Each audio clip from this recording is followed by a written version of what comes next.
Welcome back, Cobb Squad, everyone. I was just enjoying Jedi Mike's wonderful recreation of the Super Bowl halftime show.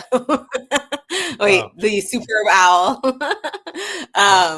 Welcome back, everyone. We're here to the Harley Quinn podcast, reviewing season 5, episode 5.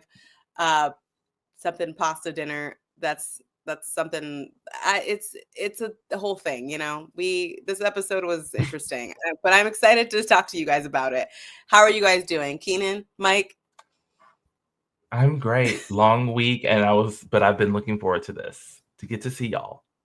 Yes. Yeah, I just needed some, enjoyment after yesterday. Saw Captain America and stuff. Had my review on my platform and everything.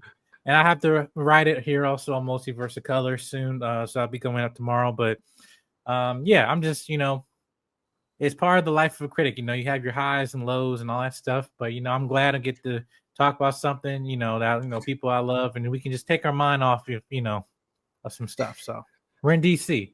Everything's brighter, right? I'd say, if you want to hear his thoughts on Captain America, the new Brave New World or New World Order, whenever they change your mind, Order something. My bad. I do not see as you know, I do not keep up with Marvel that well. Yeah. Check out his channel. You can see his little ad right there. You can check out his channel, and he'll be writing something for Multiverse of Color soon. I cannot wait I need to look at your video. Apparently, it's going viral.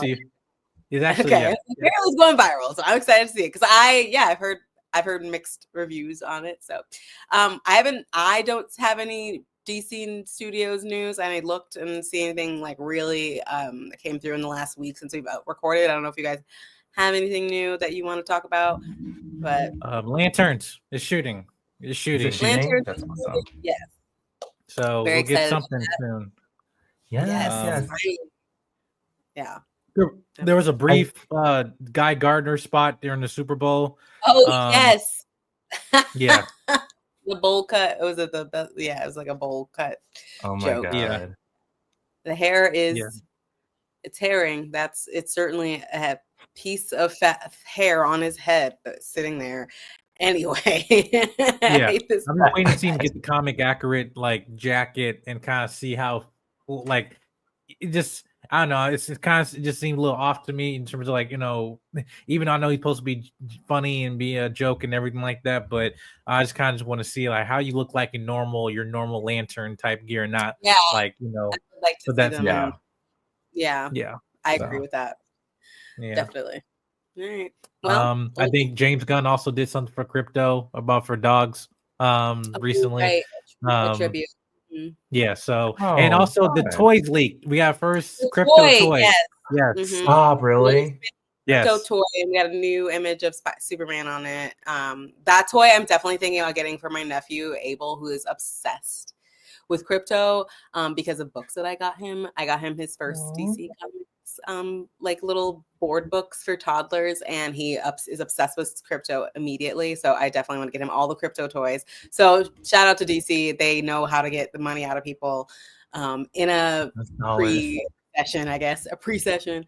But yeah, if you guys want to dive into this episode, because I know I have opinions and I know Mike has opinions. And I'm curious to hear what Keenan thinks.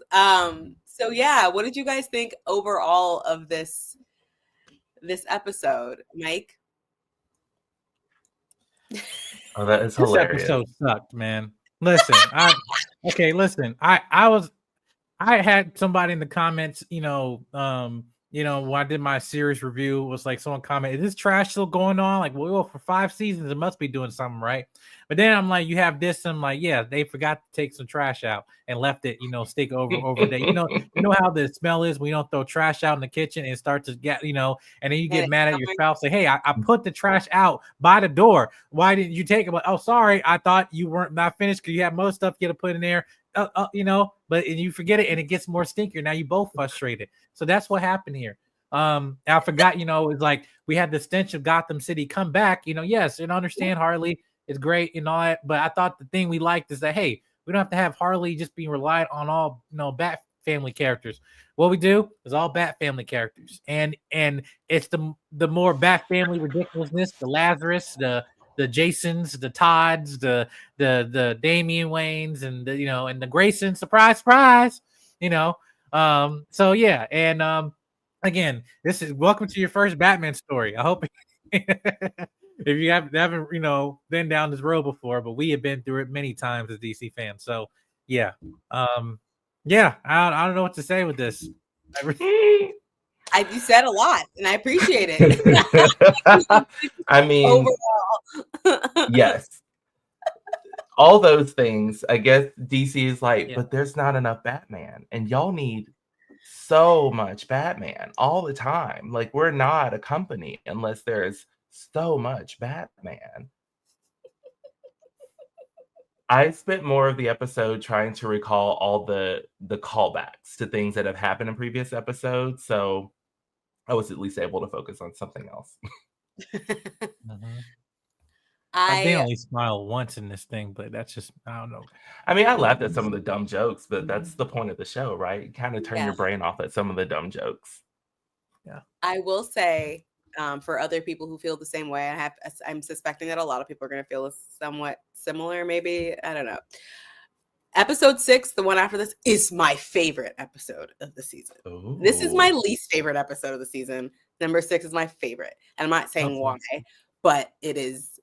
The whiplash I had between these two episodes, it was wild. I was like, I did not like this episode whatsoever. As soon as I saw that Joker was involved, and like I feel like they just threw Lois in there because like it's in Metropolis. We have to have a Metropolis character in here.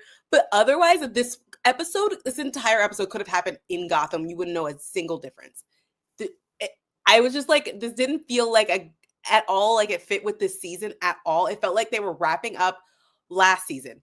They could have done a majority of this at the beginning of the season still in Gotham. I don't know. I just did not feel like this fit. Like with all the reveals and I'm sorry, but I hate Macaroni Man. The macaroni is stupid. I'm sorry. I hate it so fucking much. I hate macaroni. It's the stupidest thing. And I tolerate some dumb shit in the show. I will tolerate so much dumb shit. I will tolerate it. But this, I thought macaroni was dead and gone. I hope this is the last we ever see of macaroni. I fucking hate macaroni. In my notes I wrote, not macaroni. Oh my God. Yeah. I fucking hate the character. Like, and also it's so insulting. I get that this Bruce character is like a dipshit and like inconsiderate, but like I hate that he didn't even know Alfred's last name. That's like so fucked. I don't know why that bothered the fuck out of me. He would know Alfred's name. Alfred raised him. Like I get the point of like, oh, he's a rich asshole. He doesn't care. No, but then you make the same point where he's like, oh, you're my son. Dad. Like what? It just didn't jive with the character they were trying to create. They were trying to be like, oh, he really does care about his sons, but doesn't know Alfred's last name. That doesn't work. For me, it didn't work. It didn't work. Yeah. It didn't work. It was disrespectful. Yes, and it's just like, and I get that that's where like him roiding out on Bane Venom was like, that was like kind of in reaction to that, and like him like lashing out at the villains, but like. I feel like he should have just been slapping the shit out of Bruce. Like, you know my last name, bitch. Like, what is happening? I did not like. I don't know if I liked anything about this episode. Like, Poison Ivy was nerfed the entire episode. Yeah. Like, I love that Lois was a part of it, and she was just like, deuces, like, bye. But like, I just feel like it was just. I don't know if I liked anything about this episode. I love that Sean Shark called them his cool queer aunties. I think that was adorable. I liked the Red X moment was it certainly was a reveal. Was it a good one? I don't know. Disappointing. It was a reveal. Let's talk about it. I know from a comics and Teen Titans perspective, Red X is it's more of a Teen Titans perspective thing than a comics, but they brought him into the comics later on. But let's talk about Red X, the whole Red X thing. Like, let's talk about it. How do you guys feel about that reveal and Dick and whatever, all that stuff? Keenan? Called it. Yeah, you did. Yeah, so we were chatting about that. I was like, yeah, especially, again, I only know Red X from the Teen Titans cartoon. And so I was like, okay.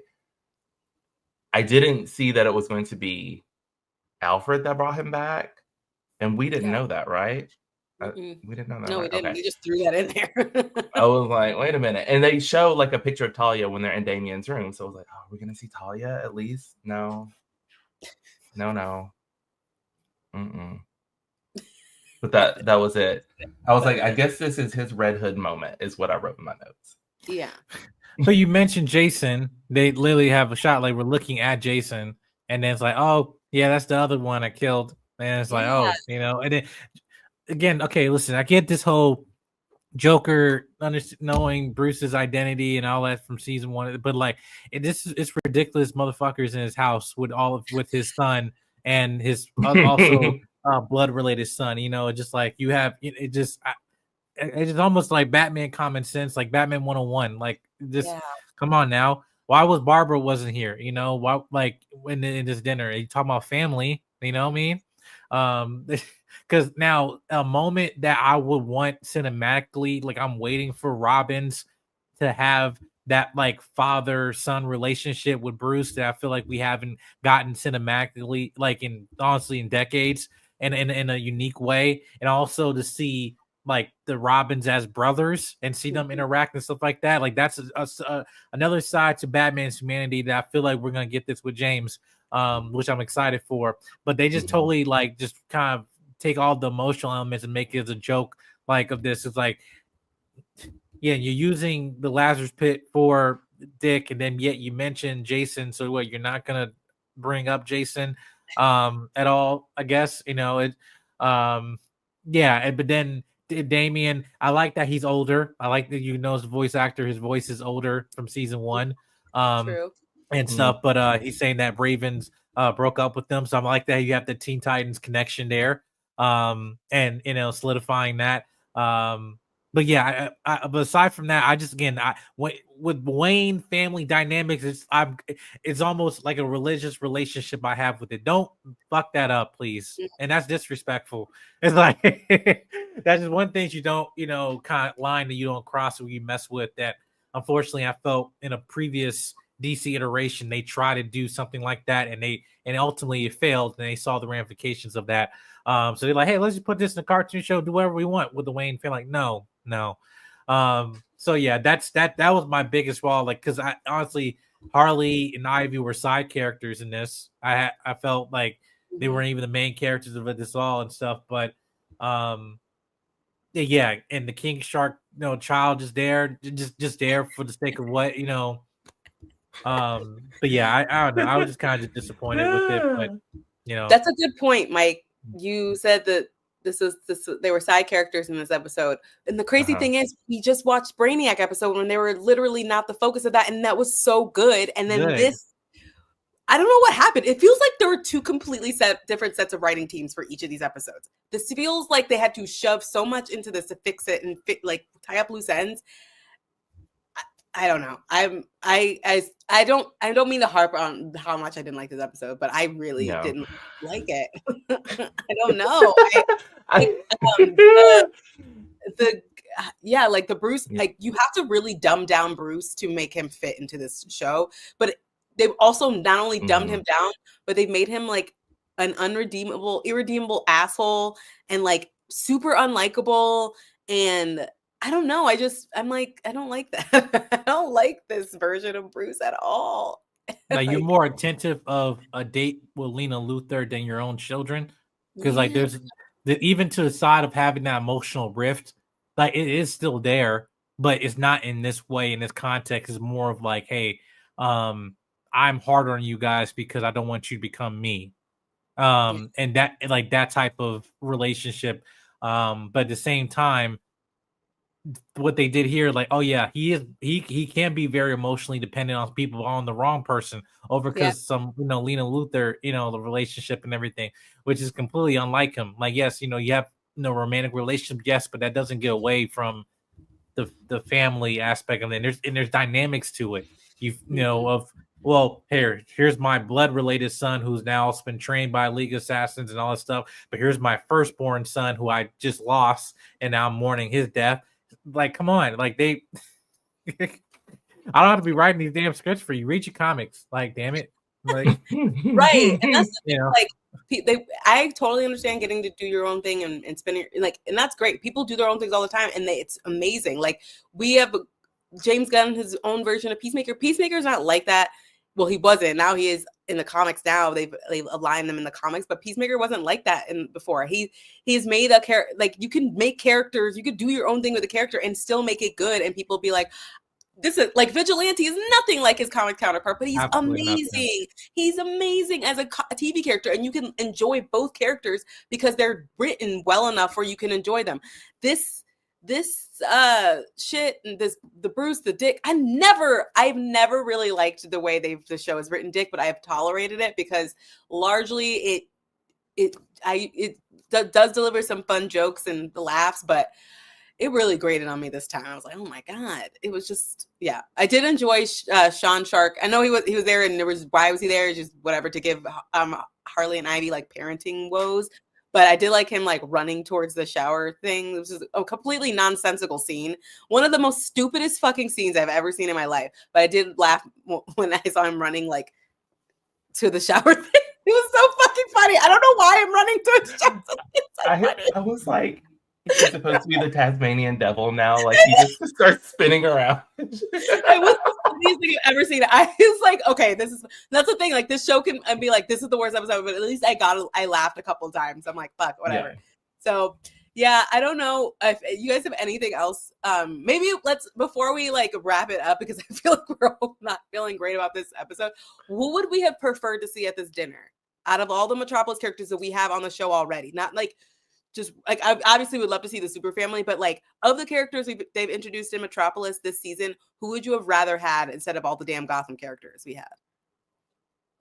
Oh, you mentioned Lena. I'm like, I would have that to connect that thread of why they, from the last episode, now we know that she's locked in with Brainiac and stuff, but in the same time, she's in a relationship with the greatest detective on Earth, and that can be something where he's catching something. I'm sorry, I don't even want to go forward with this. Yeah. It's just like I don't want to do the work for these writers, but I mean, hey, I never written a show on Max, and stuff like that. But hey, I mean, I'm just a person. I'm just a critic on YouTube. Who do I know, right? I just been a fan for most of all my life, of over 25 years. Like yeah, it's just and this is the thing. I told this to Keenan. I hate it when I'm right, and now when I've kind of matured my critic brain of actually seeing plot holes for days now, like before they arrive and everything. And in the naiveness of it all, where I'm just like, listen, if you don't know anything about DC and all that stuff, you can understand. But there's like certain unspoken foundational rules you do not do. You don't mess with certain characters like this. There's creative liberties. Matt Reeves has his creative liberties and stuff, and he's succeeding in that. This is not one of them. This is low-key disrespectful to the DC universe. And even though it's one episode, burn it all. This is one episode of a Harley Quinn show. I get it, but it's just like, okay, you poke the bear far too much now, and stuff, and yeah, it's. Well, I'm hoping that we have wrapped up all things Gotham and Bat family related. It was Alfred all along. We can move forward. And the only good thing I have to say about this episode is that I feel like I'm going to get a lot of Lois in the next episode. And this episode is getting me to that. It's getting me to having Harley in the newsroom. And I don't know how I'm like, okay, so next week needs to get here. Which is tomorrow. I will say that this terrible episode did produce a really fun episode today. I think this is one of the funniest episodes we've done this season. Yeah, I will say that I would have preferred to have seen, I would have preferred to see Lena or Jimmy, like just doing whatever. I don't know. Anyone could have been there. I guess we could just be grateful they didn't somehow include Clayface and Bane and the Riddler and Clock King and fucking Kite Man would have shown up somehow. I don't know. But anyway. So before we wrap this up, I'll say visit multiversalcolor.com because Jedi Mike is going to be writing a review of the new Captain America movie. And also check out all of the stuff we have on there. Rewind podcast. I have a book review of Marvel Comics for Dummies coming soon. Yeah, I'm a writer, and I read the book. And listen, you guys, I was like, I want to read that. It's actually really good. I told the PR person, I was like, I'm the perfect person to review this because I don't know shit about Marvel Comics, and it was actually really educational. So actually, for Wiley's doing a bunch of different Marvel branded for Dummies books. Captain America for Dummies just came out. Marvel Comics for Dummies is coming soon, and then Avengers and Fantastic Four will be coming the rest of this year.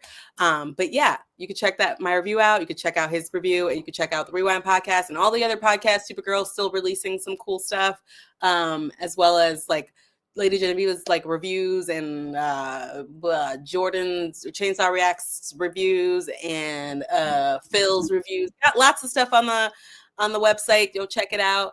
You can subscribe to all of our podcasts. Follow us on @Multiverse of Color, @DC Studio Podcast. Yeah. Before we go, where can our listeners find you, Keenan? You can find me on Blue Sky and Instagram @KeeksOnCamera. Where can our listeners find you, Mike? You can find me on YouTube, Instagram, all socials, @JediMike7. Brought to you by Sowa Media. I got more videos, stuff coming through, and video essays are actually doing very well. And I'm kind of getting more on the Marvel, DC, more analytical side of breaking these movies down for dummies. But like, Synergy. Yes. So I'll be making more of those and stuff like that. So make sure you check it out everywhere @JediMike7. Yes. You can find me @Vanessa Shark on everything. Except for not Twitter. I'm done with that, so don't follow me on there. But you can follow me on Blue Sky. I'm trying to be a little more active on there. I'm also on Instagram, Threads, and you can follow me on Tumblr if you're on there. I also have a Vanessa Shark account on Tumblr. I do absolutely nothing on. Yeah, you can check out our reviews, all of our stuff on multiverseofcolor.com. And yeah, till next time, until episode 6, which I'm very excited to talk about. See ya. Bye. Bye.